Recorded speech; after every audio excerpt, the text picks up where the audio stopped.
You know, for the incarcerated leader of the proscribed Indigenous People of Biafra, Nnamdi Kanu, the road to freedom is not yet. The Supreme Court overruled the verdict of the appeal court, which had earlier freed him and therefore declined to order his release.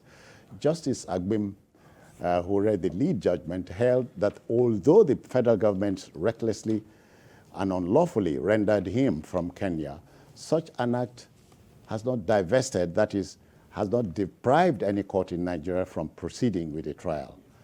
Kanu's lead counsel, Mike Ozekhome, had urged the court to dismiss the government's appeal with costs and uphold the cross appeal so as to do justice to Kanu's matter. For Nnamdi Kanu, the waiting continues, Jude. Yes, I've always said that the best solution to the Kanu problem is a political solution. Yeah. This is what I've been saying for years now. Yes, no, yeah. It's a political solution that we need. All of what is going on will not bring the solution to this matter. And frankly, I saw this coming because what the Court of Appeal did was to find the federal government guilty of illegal rendering of Kanu from Kenya to Nigeria in complete disharmony with international law, international conventions. Yes, before you can extradite an individual, there must be, you must put him on trial. The matter of his extradition must go to court. You can't bring a person from another country without an extradition trial. That is the standard. We didn't allow Kanu to go through any extradition trial. We just forcibly and in a barbaric manner brought him to Nigeria. The Supreme Court affirmed that to go to that extent to bring him back to Nigeria was irresponsible. And reckless. Yes, was reckless and irresponsible. And personally, I was ashamed that we could go to that length. Yes, we want him to face justice here. But we must do things in line with international best practice, international convention. We didn't do that. Now, for the appeal court to then order his release and quash his terrorism charges on the basis of the illegal rendering of Kanu. I think that is where they made a mistake, which the Supreme Court has exploited now. It's like you suspect that somebody stole some money and the documents that can implicate him are in his house. You then went to his house, tied him up like a salaram. Without a search warrant. Without a search warrant, and then obtained those documents. By force. You obtained those documents forcibly, which will help you in prosecuting him.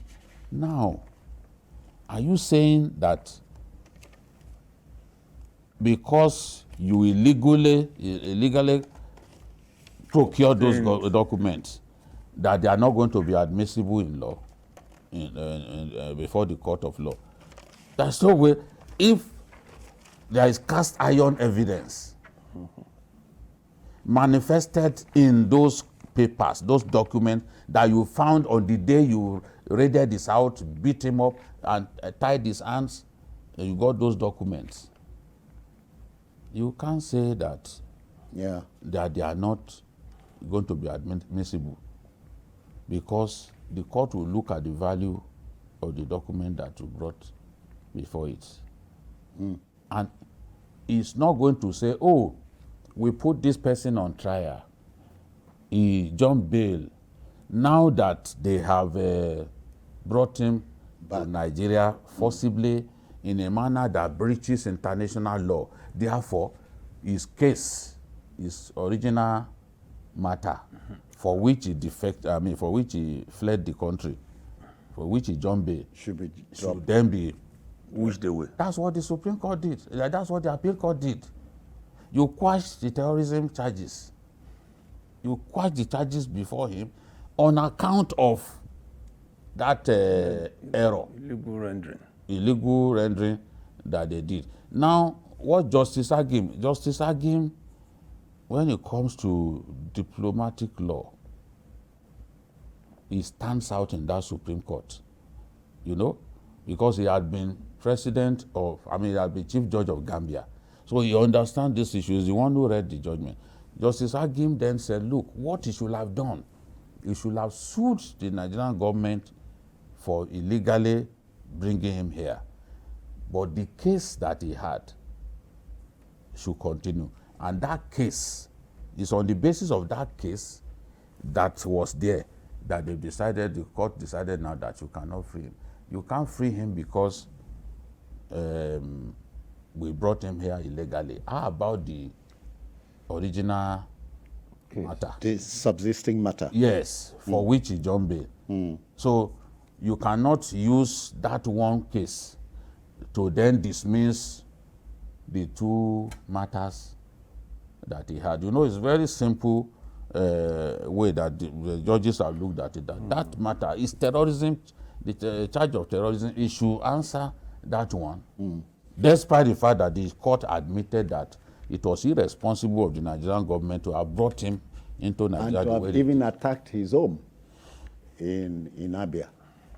No, that was not even, they were concerned about the way they brought him from Kenya. Yeah. You know, and the way... It was wrong. I also admit that it was wrong of the army. Yeah.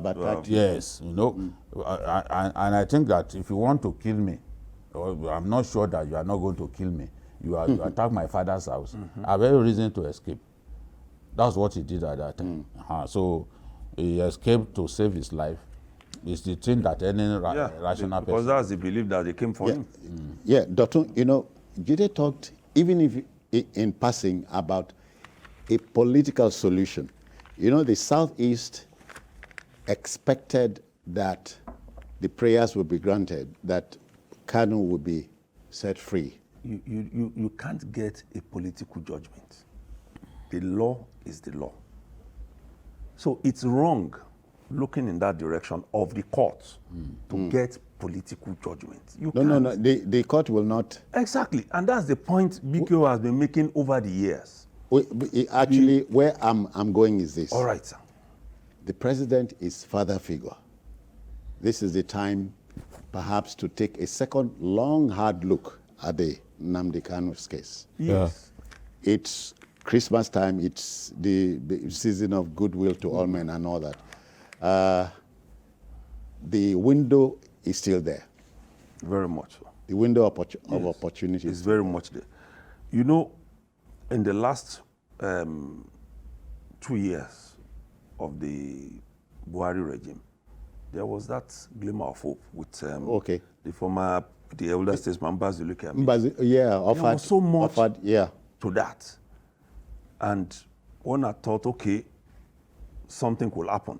But unfortunately, while all of that was going on, they declared sit at home in the Southeast and were killing people. So which government will not have... Wasn't the case? It will. Which government is now going to release somebody that you know that if he enters into the system and he says continue? That kind of... But have you not heard the argument that if you release Kanu now, that argument is tension? That argument is there. But we must even foresee that nobody is controlling that kind of army again. Yes. We must see it. It must come with some concessions. Some concessions. You can't be killing people and say they should release somebody to it. That once you release that person, where has it been done before? We can go and see the situation even in Nigeria. After Mandela's release, they didn't continue the go and see. No. So there has to be conditions. That's the point I'm making. Yeah. At this point, I would like to see Kanu released. I've been saying this for so long. And because I believe that it can be done. Yeah. Even warring parties, they always end up at the round table, to talk about peace. And we saw it even in apartheid South Africa. So I believe that a political solution is possible. But a political solution will not come without some concessions being made by the subject of the political solution itself. Because people see him now as a political prisoner of conscience and all that. But the Nigerian government would not want to put itself in a position where it will regret taking an action. So if Kanu will renounce the armed struggle, would give up his Biafra agitation, for example, and if the people killing IPOB, in his name, ESN and the people rest of killing them, his name, citing his name to commit all kinds of atrocities, will give up. Ekpa and Simon Ekpa is influence in the whole thing. Yes, he's as a faction of IPOB. It's like belongs to a faction. He too is preaching Biafra and all that. If the government can extract that commitment from Kanu and the people around him, that look, in exchange for peace, we give up. In exchange for freedom and peace, we give up this agitation. Honestly, it's what President Tinubu as it is Kanu. Would Kanu and the team have to go back, start from the High Court again? No, they are there. The case had never ended. The case had been on. At the time when he fled, the case was not discontinued. It was not. What do they call it? It was not dismissed. It was not, the court did not say, okay, this matter has ended. So look at all of the crimes that Bill Cosby committed decades ago. Yeah. They came back to haunt him. The case is still on. Yeah. So the other matter has died at the level of the Supreme Court now. That's the matter of his illegal rendition. All right. But this other matter, I think Chief Emmanuel Iwanya can do more now by galvanizing it. yes, instead of going around saying some people developed the southwest and saying things that he cannot prove. He's not a historian. Yeah. He should stop all that talk. And we need leaders who will unite us. Jide and Dotun, we must go. Time is the master here. Jide, 10 days to go to Christmas. Yes. Are you thinking Christmas? Well, I'm waiting for you to deliver the turkey that you talked about. And the rice. Bag of rice. Deliver it, I know that my Christmas is assured. Is assured. Okay. That's it on the show for today. Just come here, you speak English and fail to here we go again. Do the needful. I wish you well. But thank you, Babatunde, Babajide Kolade Otitoju. Many thanks for your time. John Susan. And Dotun Oladipo. Thank you so Many much, thanks. sir. Enjoy your holiday. Send the bills to him.